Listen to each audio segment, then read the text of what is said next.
Hello বন্ধুরা, সবাই কেমন আছেন? আশা করি সবাই ভালো আছেন। এখন আপনাদের মাঝে যে বিষয় নিয়ে কথা বলবো সেটা হলো কিভাবে আপনারা ফেসবুকে আমরা ফটো আপলোড করলে সেটা লো হয়ে যায়, এইচডি ফটো আপলোড করলে লো হয়ে যায়। বাট আমার এক কথায় যে আপনারা লো ফটো কিভাবে এইচডিতে কনভার্ট করবেন, এই জন্য আপনাদেরকে প্রথমত গুগল প্লে স্টোরে আসতে হবে। এখানে সার্চ করবেন ফটো ফটোটোন। সার্চ করার পর প্রথম যে ইয়েটা দেখতেছেন অ্যাপসটা, এটা ইনস্টল করে নেবেন। বাট আমার ইনস্টল করা আছে বোধহয়, আমি আর ইনস্টল করতেছি না। এই অ্যাপসটা ইনস্টল করে নেবেন। যাই হোক, এখন আমরা সেই অ্যাপসটাতে ঢুকবো। বাট এটা রেমিনিউর চাইতেও অনেকটাই বেস্ট। অ্যাপটাতে ঢুকবো, ঢোকার পর ওয়েট, এখান থেকে পারমিশন চাবে, পারমিশনগুলো দিয়ে দিবেন। দেওয়ার পর আসলে আমি আগে থেকে এসব করছি, এই জন্য আপনাদেরকে সেভাবে দেখাতে পারতেছি না।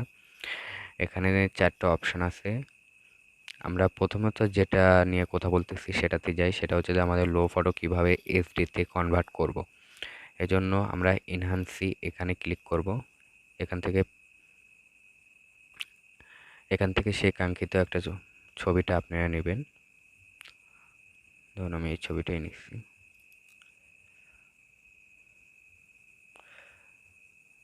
ছবিটা নেওয়ার পর এটা কনভার্ট হচ্ছে।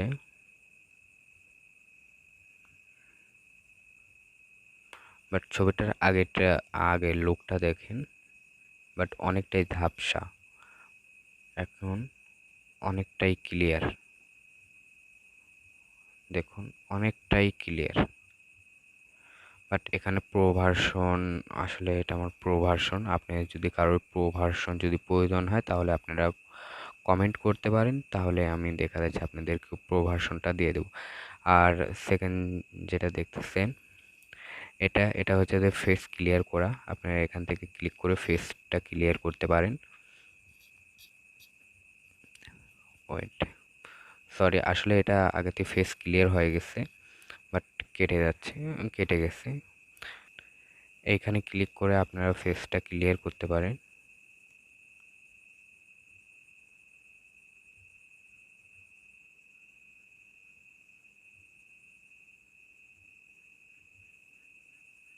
হ্যাঁ, ফেসটা ক্লিয়ার হয়ে গেছে, দেখেন আগের চাইতে অনেকটাই। এটা হচ্ছে প্রথমে আমরা বেসিক দিয়ে তার ফটোটা ক্লিয়ার করছি, এইচডিতে কনভার্ট করছি।